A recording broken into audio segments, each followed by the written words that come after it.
Welcome to the another session of class 11th of accountancy. In this session, we are going to know and prepare how double column cash book is prepared. Double column cash book, which is also called as cash book with bank column. पर इसे बनाने से पहले हम एक दो main points के बारे में समझते हैं। कौन से? जो बैंक की एंट्रीज के साथ आते हैं, मतलब जिसमें चेक इन्वॉल्व होता है। ओके, कुछ पॉइंट्स आपको समझने बहुत ज्यादा जरूरी हैं। क्या क्या पॉइंट्स हैं? नंबर फर्स्ट, यदि आपके पास ओपनिंग बैलेंस ऑफ बैंक है, बैंक का ओपनिंग बैलेंस स्टार्टिंग में दिया है, then it will be shown in the debit side. तो इसे हम डेबिट साइड में शो करेंगे। पर in case if we have opening balance of bank overdraft, then it will be shown in the credit side of bank column. ठीक है, point number 1, balance of bank है तो डेबिट साइड में balance brought down के नाम से, और bank overdraft का बैलेंस है तो ये क्रेडिट साइड में बैलेंस ब्रॉट डाउन के नाम से शो किया जाएगा। Second point, if we have received a cheque from any of our debtor, but it is not clear कि whether the cheque is deposited into bank or not in the same day, then it will not to be shown in the cash book.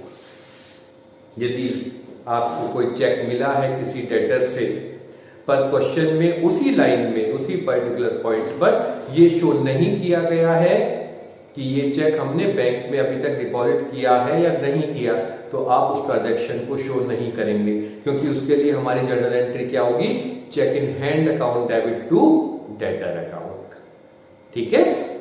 Third main important point है कि if check received, हमें कोई check मिला है and deposited into bank on the same day, और साथ में हमें उसके साथ ये लिखा है कि हमने इस चेक को बैंक में सेम डे डिपॉजिट कर दिया, तो ये कहां पे शो किया जाएगा? Debit side of bank column में। बैंक कॉलम डेबिट साइड में, बैंक के कॉलम में, और किस नाम से? जिसने हमें ये चेक दिया है। Okay, fourth most important point,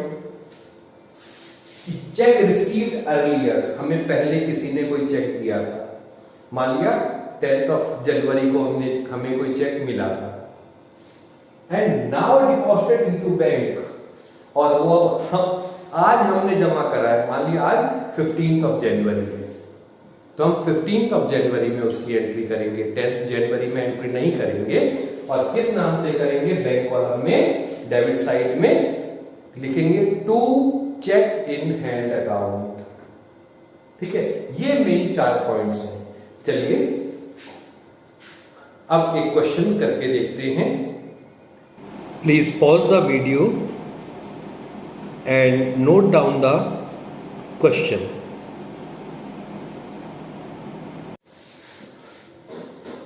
चलिए क्वेश्चन शुरू करते हैं। वी हैव फर्स्ट एंट्री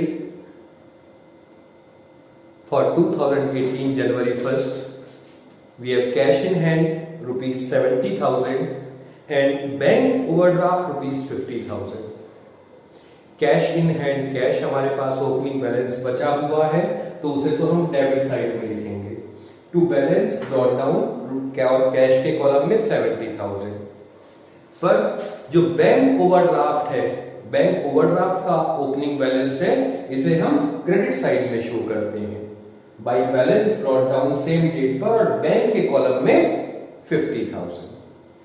चलिए सेकेंड एंट्री की तरफ बढ़ते हैं। Second entry for January 4th हमारे पास है sold goods for cash ₹50,000। Goods sale करी तो कैश हमारे पास आया तो डेबिट साइड में जनवरी 4 टू सेल्स अकाउंट और अमाउंट है इसकी 50,000 कैश में। ठीक है। Next transaction for January 5, cash deposited into bank ₹80,000। ये कॉन्ट्रा एंट्री है। कॉन्ट्रा एंट्री कौन सी होती है? जिसमें कैश और बैंक दोनों एक ही ट्रांजैक्शन में रिलेट करता है। अब इससे हुआ क्या, हमने कैश बैंक में डिपॉजिट किया तो हमारे पास से कैश कम हुआ और बैंक में अमाउंट बढ़ी। कितनी? 80,000। बैंक में बढ़ी है तो बैंक के कॉलम के डेबिट साइड में शो करेंगे 250,000 जनवरी 5 में और लिखेंगे टू कैश अकाउंट। और सेम ट्रांजेक्शन पे क्या हुआ, कैश भी हमारा कम हुआ तो कैश के कॉलम के क्रेडिट साइड में लिखेंगे 80,000 जनवरी 5 बाई बैंक अकाउंट। और क्योंकि ये एक कॉन्ट्रा एंट्री है तो एलएफ के कॉलम में दोनों साइड हम सी से इंडिकेट करेंगे। ओके। जितनी भी कॉन्ट्रा एंट्रीज होती है, कॉन्ट्रा एंट्रीज केवल दो ही होती हैं, cash withdrawn from bank for office use and cash deposited into bank. Okay. Next transaction January 6, purchase goods from Meena. अब यदि हमने मीना से गुड्स परचेज करी और नाम आ चुका है तो it means it is a credit transaction. और क्रेडिट ट्रांजैक्शन को हम इसमें शो नहीं करते हैं अपनी कैश बुक में। In cash book we have to show only and only cash transactions and bank transactions, double column cash book में। ठीक। Next transaction January 7, cheque issue to Meena in full settlement 28,800। हमने check Meena को दिया तो bank से हमारा पैसा कम होगा। जनवरी 7 जो भी डिक्रीज होगा तो क्रेडिट साइड में बाई मीना। चेक दिया है तो चेक की अमाउंट आ जाएगी 28,800। Let's move on to next transaction. Next transaction is for January 8, withdrawn from bank for personal use. Personal use means drawings है ये, और drawings से हमारे बैंक में पैसा कम होता है तो क्रेडिट साइड में आएगा जनवरी 8 बाई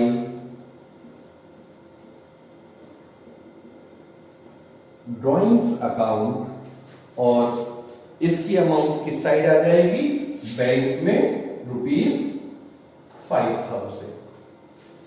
ठीक है।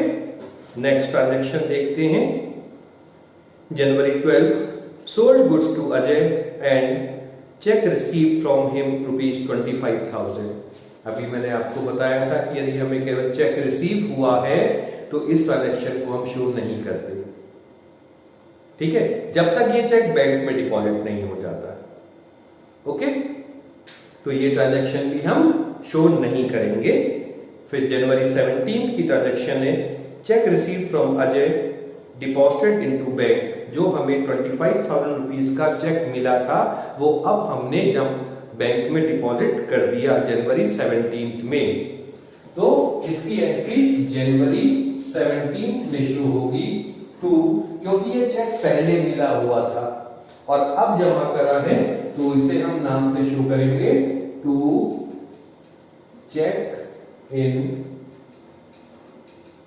हैंड अकाउंट और बैंक में 25,000। Clear. Next January 20, bank charges ₹500। Bank ने हमारे ट्रांजैक्शंस पर कोई चार्ज लगाया है तो इससे बैंक में पैसा डिक्रीज होगा, क्रेडिट साइड में आ जाएगा जनवरी 20 बाई बैंक चार्जेस अकाउंट और बैंक में अमाउंट आ जाएगी इसकी 500 की। ठीक है। Next transaction, interest charge by bank on January 22। Bank ने जो भी हमने ओवरड्राफ्ट फैसिलिटी चार्ज ली थी उसके अगेंस्ट में इंटरेस्ट चार्ज किया, इससे भी हमारे पास पैसा डिक्रीज होगा, तो ये भी क्रेडिट साइड में आ जाएगी। जनवरी 22 बाय इंटरेस्ट अकाउंट, और बैंक में अमाउंट आ जाएगी इसकी 2500। Next, January 23, received cash from Ramesh. Received हुआ है तो डेबिट साइड में आएगा। जनवरी 23 to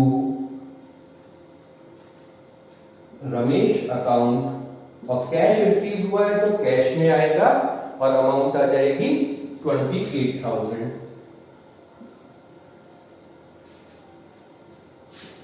next, paid Sunita's life insurance premium by check.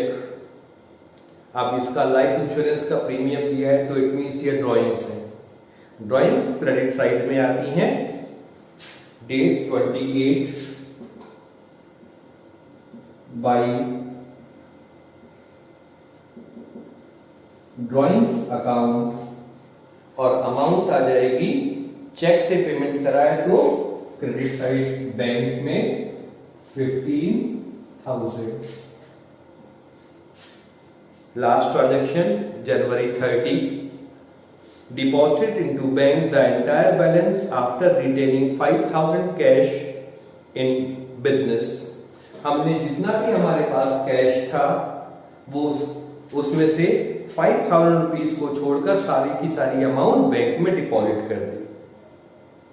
Okay, ये भी एक कॉन्ट्रा एंट्री है, पर इसकी अमाउंट कैलकुलेट करनी पड़ेगी। सबसे पहले अमाउंट कैसे कैलकुलेट करेंगे, पहले हम अपनी जितनी भी डेबिट साइड में कैश का डेबिट साइड का बैलेंस है इसमें से क्रेडिट साइड का बैलेंस माइनस कर देते हैं।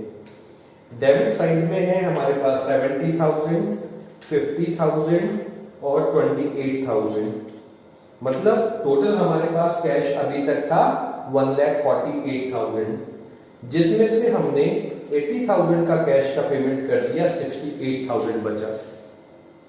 ठीक है, करंट बैलेंस हमारा बच रहा है 68,000, इसमें से 5,000 हमने अपने पास रखे हैं, तो 68,000 में से 5,000 माइनस कर दिए, बचे हमारे पास 63,000।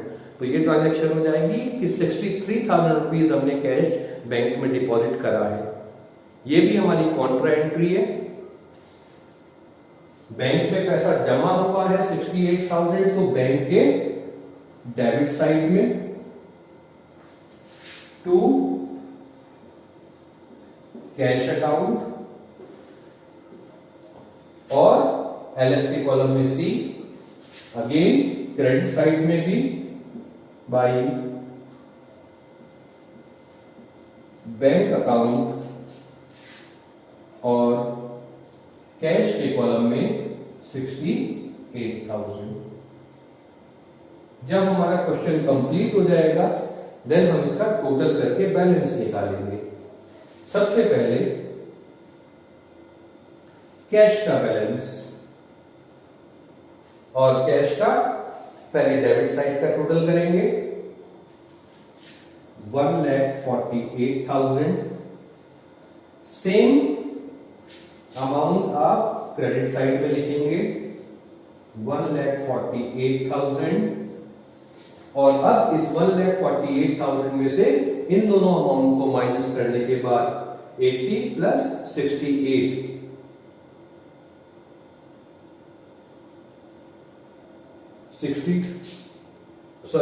63 है।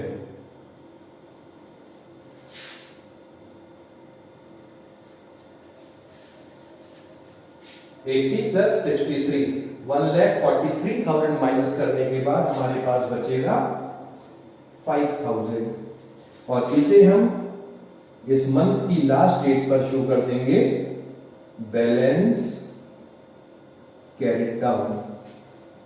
ओके, ये तो कैश का हुआ। इसके बाद बैंक का देखते हैं। बैंक में किसी भी साइड बैलेंस निकल सकता है, आइदर डेबिट साइड और क्रेडिट साइड। तो सबसे पहले हम चेक करते हैं कि कौन सी अमाउंट हमारी ज्यादा है।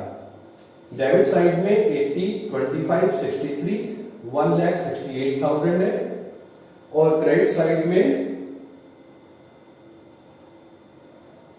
ये भी हमारा डेबिट साइड में ही ज्यादा है। तो पहले डेबिट साइड का टोटल करेंगे।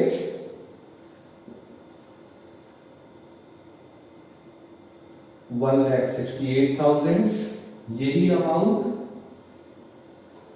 क्रेडिट साइड में भी लिखी, और अब इसमें माइनस कर देंगे सारी अमाउंट, दैट इज 50,000, 28,800, 5,000, 500, 2,500 और 15,000। तो हमारे पास बैलेंस बचेगा 66,200 का। Okay, that's the end of the question.